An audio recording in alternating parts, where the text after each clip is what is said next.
Welcome guys to clinical skill and management. I am Syed Mohammad. आज हम बात करेंगे एक मेडिकल रिप्रेजेंटेटिव को एक प्रोफेशनल लाइफ में सक्सेस के लिए किन क्वालिटीज की जरूरत होती है। एक मेडिकल रैप को अपने बॉस से किस तरीके का रिलेशनशिप मेंटेन करना चाहिए। एक सक्सेसफुल मेडिकल रैप को अपनी टीम मेंबर्स के साथ किस तरीके से रिलेशनशिप को रखना चाहिए। इस तरह और इससे मिलते जुलते बहुत सारे ऐसे सवाल जो आपको मदद करेंगे आपके करियर के एक्सेल में। आज हम इन पे बात करेंगे। इससे पहले कि हम आगे मूव करें, मैं आपसे कहूंगा कि आप हमारे चैनल को सब्सक्राइब करें ताकि तमाम करियर टिप्स आपके पास टाइम पर पहुंच सकें। गाइस, यूं तो मेडिकल रिप्रेजेंटेटिव या किसी भी इंसान को अपने प्रोफेशन में ग्रो करने के लिए बहुत सारी चीजों की जरूरत होती है, लेकिन यकीनन हम तमाम चीजें अपनी वीडियोज में कवर नहीं कर सकेंगे। तो आज की वीडियो में हम चंद एस्पेक्ट ऐसे क्लियर करेंगे जो बहुत जरूरी है किसी भी मेडिकल रिप्रेजेंटेटिव को अपने करियर में एक्सेल करने के लिए। गाइस, कहते हैं कि जब इंसान किसी इंसान को देखता है तो उसके बारे में एक राय कायम करता है, और जब वो इंसान बोलता है तो उस राय को वो हतमी शक्ल काफी हद तक दे चुका होता है। इसका मतलब इंसान की जिंदगी में दो चीजें ऐसी हैं, नंबर एक उसकी अपीयरेंस और नंबर सेकंड उसकी कम्युनिकेशन, जो उसकी पर्सनैलिटी, उसकी थॉट्स और उसके डेवलपमेंट को वाज़ेह तौर के ऊपर सामने ले आती है। तो यही दो पहले कैरेक्टरिस्टिक एक सक्सेसफुल मेडिकल रैप के अंदर होना चाहिए। एक medical rap look like a hero होना चाहिए, एक हीरो की तरह होना चाहिए, क्योंकि उसकी जॉब ऐसी है, उसकी अपीयरेंस को देख के लोगों ने उसके बारे में राय ड्राइव करनी है। तो नंबर एक, उसकी ड्रेसिंग नीट एंड क्लीन होना चाहिए, प्रॉपरली शेव किया हुआ होना चाहिए। इसके अलावा प्रॉपरली उसके बाल जो है वो बने हुए हों, उसका ड्रेसअप जो है वो एक अच्छा एग्जेक्टिव ड्रेसअप लगता हो, प्लस उसका जो बैग है वो बहुत क्लीन हो, उसके नाखून कटे हुए हों, और उसकी तमाम जो अपीयरेंस है वो एक बेहतर और बहुत हाईली एक्सेप्टेबल अपीयरेंस उसकी होना चाहिए, ताकि जब वो कस्टमर के पास जाए और कस्टमर उसको देखे तो उसका दिल करे कि वो इस शख्स से बात करे कि इसकी एक बहुत अच्छी अपीयरेंस है और एक अच्छी प्लेजेंट पर्सनालिटी मालूम होती है।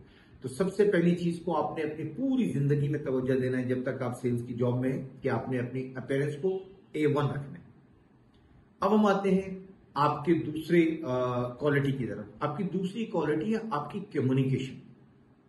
सो आपकी कम्युनिकेशन बहुत पॉजिटिव होना चाहिए, आपकी कम्युनिकेशन बहुत इफेक्टिव होना चाहिए, और आपकी कम्युनिकेशन के अंदर आपकी पिच जो है वो अकॉर्डिंग टू योर वर्ड्स जो है आपकी बॉडी लैंग्वेज से भी एक्सप्रेस होना चाहिए, और आपकी कम्युनिकेशन सॉफ्ट होनी चाहिए, एक्सेप्टेबल होनी चाहिए, ताकि सामने वाला उससे इंप्रेस हो और वो चाहे कि आप ज्यादा से ज्यादा बोलें, आपका बोलना उसको अच्छा महसूस हो।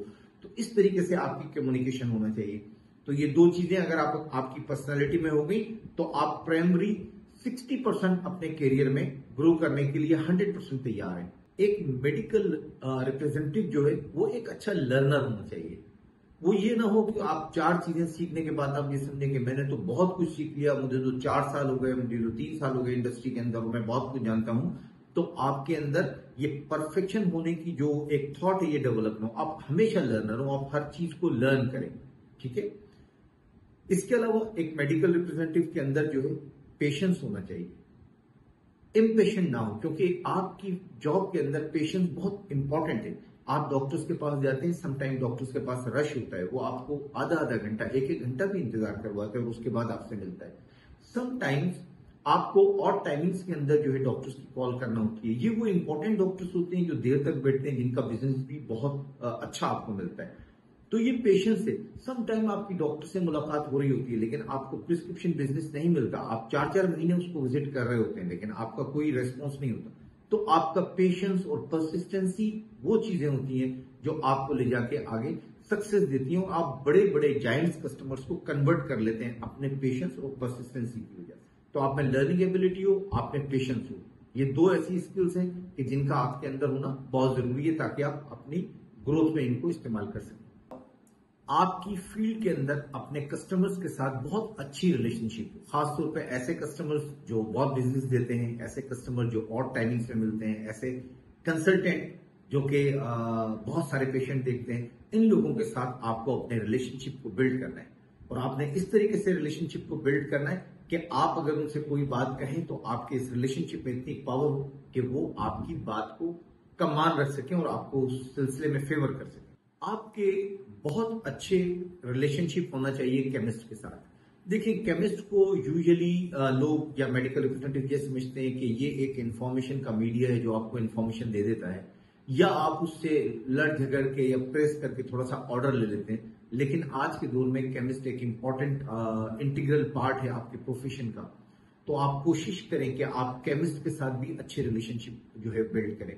केमिस्ट के साथ उस टाइम पे जब रश का टाइम है, कभी भी ये कोशिश ना करें कि आप उसको तंग करें और उससे कहें कि वो आपको केमिस्ट इंक्वायरी दें। यकीनन वो इंक्वायरी केमिस्ट इंक्वायरी या वो आपका रिटेल केमिस्ट प्रिस्क्रिप्शन ऑडिट जो है RCPA जो है वो इफेक्टिव नहीं होगा जो वो उस वक्त दे रहा होगा जिस वक्त वो बिजी है, क्योंकि उस वक्त ये चाहेगा कि आपको किसी तरीके से यहां से पुश आउट कर दे ताकि आप चले जाएं और वो अपना काम कर ले। राइट, तो आपने ऐसे टाइम के ऊपर केमिस्ट इंक्वायरी करनी है जिस वक्त के आप समझते हैं कि वो फारिग है और वो आपको सही जो है वो इंफॉर्मेशन दे सकता है।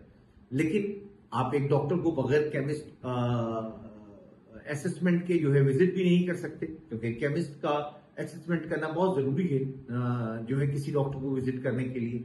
तो इस सिलसिले में मेरी एक वीडियो है वो आप आकर देखिएगा कि आप बगैर केमिस्ट को इन्वॉल्व किए हुए किस तरीके से अपना RCPA जो है वो डेवलप कर लेते हैं, और वो ऑलमोस्ट कोई 80% परफेक्शन होती है।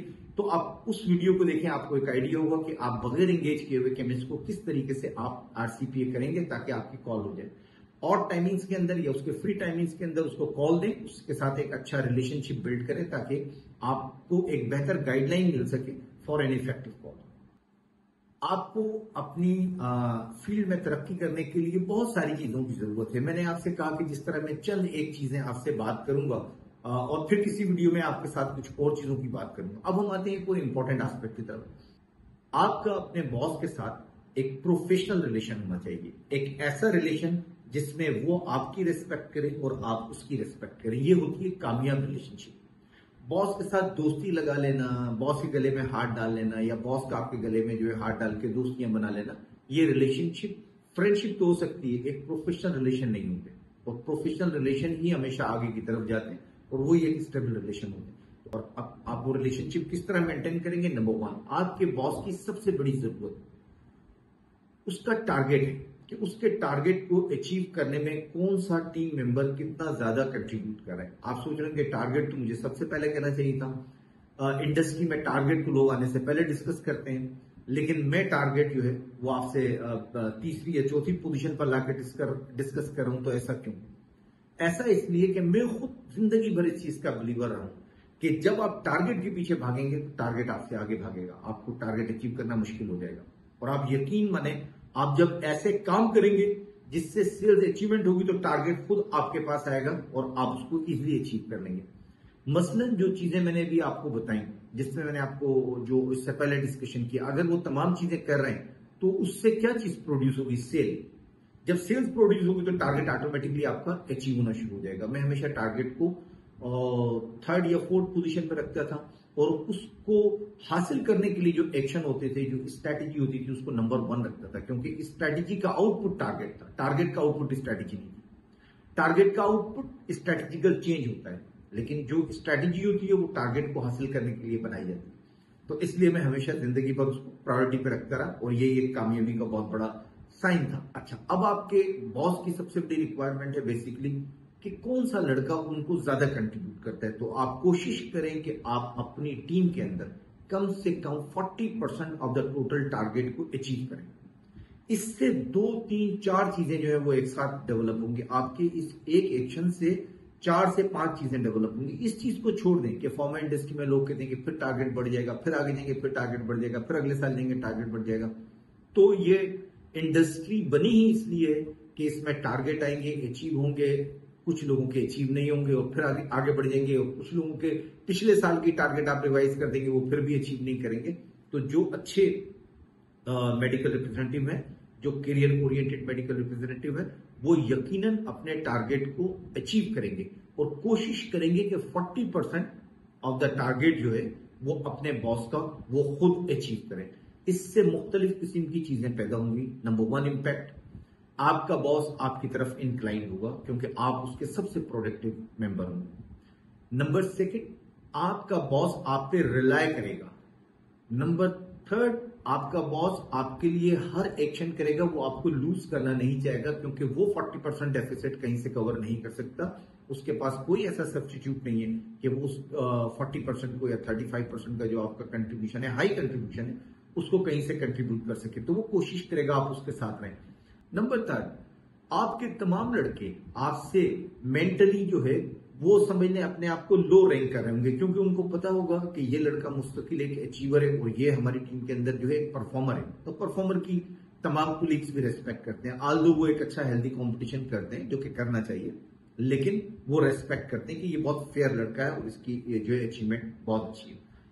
इसके अलावा आपको इसका बेनिफिट उस वक्त मिलेगा जिस वक्त आप प्रोमोट हो जाएंगे। जब आप प्रोमोट होंगे तो आपका ऑलरेडी एक अचीवर का, एक लीडर का इमेज जो है अपनी टीम के अंदर बना होगा और आपका मार्केट के अंदर भी इसी तरीके से इमेज बना हुआ क्योंकि आपके लड़के, आपके मैनेजर जब बात कर रहे होंगे, आपकी तारीफ कर रहे होंगे तो आपका एक इमेज बना हुआ होगा। तो जब आप प्रोमोट होंगे तो आपको अपनी टीम को हैंडल करने में ज्यादा डिफिकल्टीज नहीं आएंगी, वो ऑलरेडी आपसे मेंटली इंस्पायर होंगे।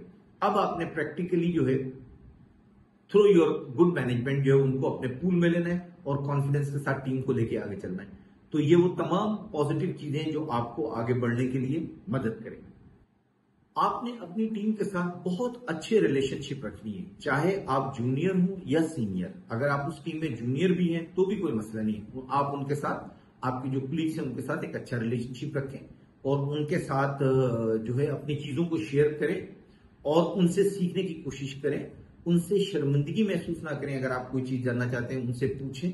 और कुछ आपके जब जूनियर लड़के हैं तो कोशिश करें कि आप अपने बॉस से कहें कि इनिशियली उनकी डेवलपमेंट, लाइक प्रोडक्ट के अंदर डेवलपमेंट, प्रोडक्ट नॉलेज की डेवलपमेंट और जो आपका कॉम्पिटिटर रिबिटल है उसकी डेवलपमेंट जो है वो आपको वो असाइन करें और आप उसको ये एक लड़का तैयार करके दिखाएं कि देखें लड़का किस तरीके से तैयार हुआ। आपका बॉस भी खुश होगा, इजी फील करेगा आपको डेलीगेट करते हुए क्योंकि उसके पास ऑलरेडी बहुत सारी रेस्पॉन्सिबिलिटीज हैं। तो वो चाहता है कि कोई टीम मेंबर इफेक्टिवली और विलिंगली उसको हेल्प आउट करे।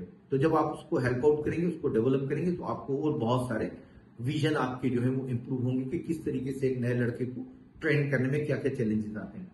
और इस तरीके से आपकी अपनी नॉलेज भी जो है उसमें बेहतरी आएगी जब वो आपसे डिफरेंट किस्म के क्रॉस क्वेश्चंस करेगा। तो अपनी टीम के अंदर अपने रोल को पहले से एस्टेब्लिश करें क्योंकि आपने कल आगे बढ़ना है और आगे बढ़ने के बाद आपने किसी न किसी एक टीम को हैंडल करना है। उसका एक्सपीरियंस आपने आज लेना है ताकि आपको उस वक्त इन अर्ली स्टेज के जो मसाइल होते हैं ये फेस ना करना पड़े और उसके बाद आप अपनी नेक्स्ट ब्रिक जो है अगले करियर की as a career sales manager वो भी इफेक्टिवली रखें और उसमें भी आप पहले दिन से कामयाबी की तरफ रवाना होंगे। गाइस, बहुत सारी चीजों में सेलिंग स्किल की भी एक बहुत इंपॉर्टेंस है और आपको सेलिंग स्किल भी आना चाहिए क्योंकि सेलिंग स्किल्स जो है वो आपके सेल्स के प्रोसेस को डिसिप्लिन, ऑर्गेनाइज और सक्सेसफुल करती हैं। तो सेलिंग स्किल्स के बारे में आपको जो नॉलेज मिलती है, अगर कंपनी में कोई ट्रेनिंग्स होती हैं तो वेल एंड गुड, अगर कंपनी में आपकी ट्रेनिंग नहीं होती तो आप सेलिंग स्किल को कोशिश करें डिफरेंट जगहों से पढ़ सकते हैं। इंशाल्लाह हम भी अपने कुछ सेलिंग स्किल्स के जो है वो कोर्सेज आगे जाके लॉन्च करेंगे, आप वहां से भी पढ़ सकते हैं और सीखें। और सबसे बड़ा मीडिया सीखने का फील्ड खुद है, फील्ड आपको खुद सिखाती है कि किस तरीके से जो है आप एक कामयाब सेल्समैन बन सकते हैं गलतियां करके। सो सेलिंग स्किल को जरूर सीखें। अगर कहीं शॉर्ट कोर्सेज पॉसिबल है तो आप वहां से शॉर्ट कोर्सेज कर सकते हैं। इससे आपका सक्सेस रेट बढ़ जाएगा, सक्सेस रेट बढ़ जाएगा और आपके अंदर काफी तब्दीलियां आएंगी सोशली भी। तो सेलिंग स्किल को भी जरूर सीखें। गाइस, इस तरीके से बहुत सारी चीजें हम वक्तन फवक्तन आपसे डिस्कस करते रहेंगे। आज हमने जो चंद चीजें आपसे डिस्कस करेंगे वो प्राइमरी बहुत जरूरी है किसी भी मेडिकल रिप्रेजेंटेटिव को आगे बढ़ने के लिए।